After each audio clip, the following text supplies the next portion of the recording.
he said at his first press conference, the next election will be won in the suburbs and regions of Australia. And it was. And it was. Just not the way he wanted. Yeah, that's right.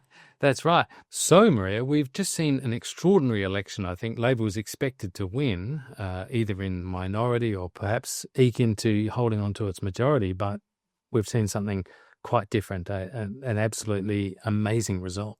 Yes, it has been a profoundly huge swing to the government. Anthony Albanese, who had been criticised a lot, particularly even from the progressive side, for being disappointing, for not being strong enough, for not having enough courage or purpose in his government, it's just gone so dramatically the other way. I think it's a vindication for the Prime Minister in his sort of strategy, centred on the median voter, on the average sort of person, rather than necessarily doing everything the progressive wing of his party would want. And the second is, of course, Trump, who completely reset the table and restored the incumbency advantage back to the government. Yeah, it's a really interesting point, that one, because Peter Dutton had been sort of assuming that the zeitgeist was with him, that the vogue for getting rid of governments and for installing populist right-wing governments, which was happening around the world, was going to help him sweep into office.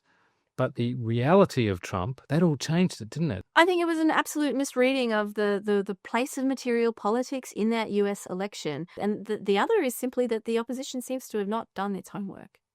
As in, you mean like it didn't have much in the policy cupboard? No. Because it thought this election was going to be, there was so much resentment around over the cost of living, high interest rates, housing being unaffordable, that the government would just be swept from office. All he had to do was make the voters concentrate on the government's shortcomings and the difficulties in your life. Hence its question, do you feel better off now than you did 3 years ago? They thought that was all that really they needed to do. That was the ballot question they wanted. That's right. That's right. And I think that's very difficult to do with a first-term government. I think voters are generally going to give them the benefit of the doubt. And Labor managed to shift the ballot question onto their preferred ground, stability or change. And like their very modest version of a hope for the future.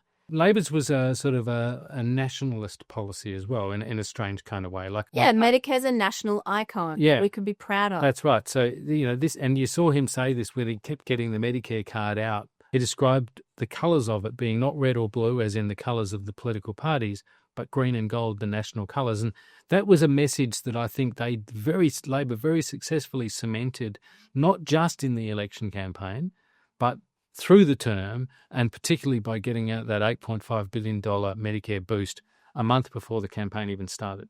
What about the coalition? The Liberal Party has been spanked. It has been banished from the cities, a process that you and I have discussed before has been going for a while. This is the second election in a row where the coalition has given up its advantage on the economy. And Labor has moved into that space, and that will be something that is really difficult for the coalition to kind of reconcile with. And there's no path for them to office without regaining that fiscal strategy and that fiscal discipline again. And finally, does Anthony Albanese does he stand on the edge of the Labor pantheon of greats, even though he was regarded by so many as unremarkable or not strong enough, not decisive enough, not courageous enough before, as we were discussing. But now here he is. He's got a higher vote share, two-party preferred, than any Labor leader in the past. On electoral victories, yes. On government, to be decided. So no. Thanks very much.